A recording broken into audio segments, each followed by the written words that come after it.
Gente, boa tarde, meu nome é Leonardo, sou professor do Colégio John Kennedy, na Bahia, tá? E a aula de hoje é a aula do primeiro ano, tá? A aula 2, que, de acordo com o livro da página 23, né, que é o livro que a gente está trabalhando no John Kennedy, sobre a evolução e o design inteligente, tá? Bom, para falar sobre a evolução, a melhor maneira de falar sobre a evolução é sobre o equilíbrio pontuado, do Stephen Jay Gould e do Niels Eldredge. Tá? O Niels Eldredge é do Museu de História Natural lá em Nova York. Bom, o que eles propuseram? Isso é uma ideia, né, muito boa, tá? Escrita em 1972. Quais são as características? A primeira característica é o quê? A estabilidade morfológica, tá? Vou dar um exemplo para vocês. Isso aqui é um trilobita, tá? Que eu comprei com o pessoal do ANED, das réplicas, né, da USP. O trilobita, como vocês podem ver, ele é dividido em 3 partes: a cabeça, o tronco e a cauda. Por isso tem esse nome, trilobita. Bom, o que acontece no caso da estabilidade morfológica? Esse camaradinho aqui, ele ficou por muito tempo, tá, sem mudar a sua forma física, sem mudar a sua anatomia. É claro, e guardada devidas proporções, que existem vários tipos de trilobita, né? Temos esse tipo de trilobita e esse tipo de trilobita. Mas, na verdade, existem zilhões e zilhões e zilhões de espécies de trilobitas, tá? Bom, nesse caso, para Gould, existe uma evolução não linear, ou seja, por mais que a espécie siga uma tendência, isso não quer dizer que ela venha sobreviver futuramente. Por exemplo, ao caso de alguns dinossauros não avianos que foram extintos, né? Outros dinossauros, por exemplo, alguns terópodes, deram origem às aves, na própria era geológica em que eles estavam fazendo parte.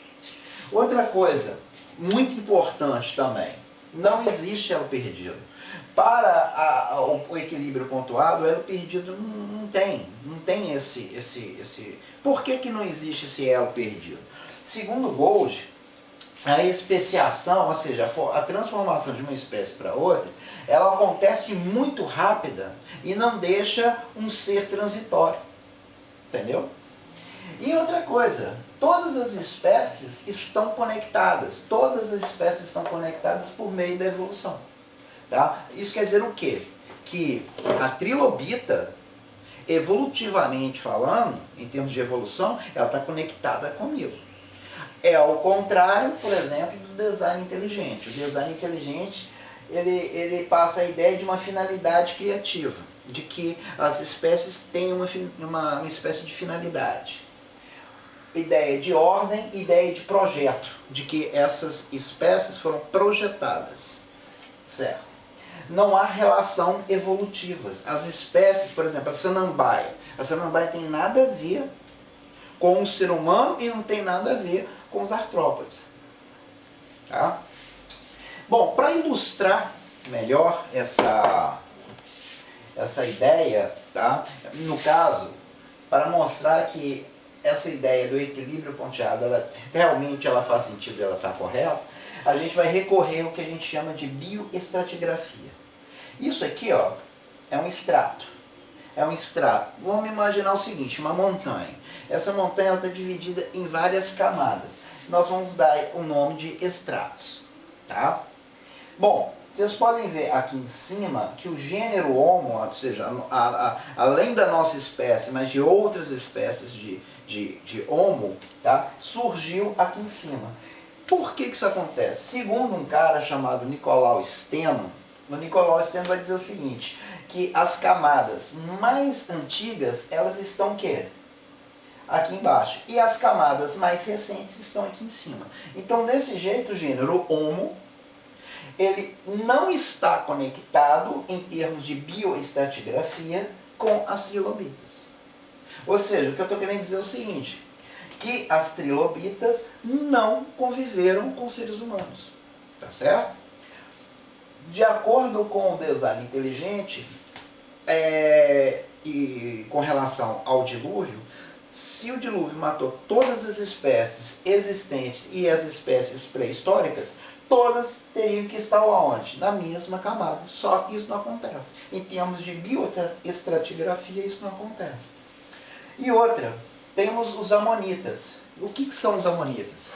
Os amonitas são esses caracolzinhos assim, ó, que eu comprei o pessoal da Terra Brasilis, né? Didática, bacana. Os trilobitas conviveram com os dinossauros, mas eles não conviveram nem com o gênero Homo, que é a nossa espécie, o nosso gênero, que tem o Homo habilis, que tem o Homo ergaster, erectus, Neandertal, nós, e por uma porrada. Os amonitas conviveram com os dinossauros, mas não conviveram com a trilobita. Para que serve a bioestratigrafia? Justamente para mostrar isso. Mostrar que algumas espécies conviveram ou não com outras espécies. Tá? Por exemplo, o tigre dente de sabre conviveu com o ser humano, mas não conviveu com os dinossauros, por exemplo. Entendeu?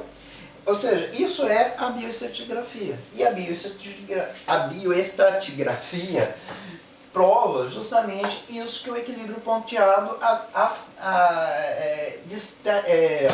qual a palavra?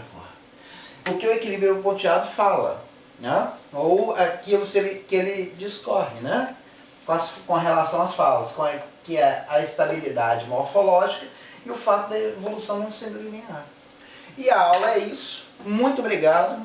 Boa noite para vocês.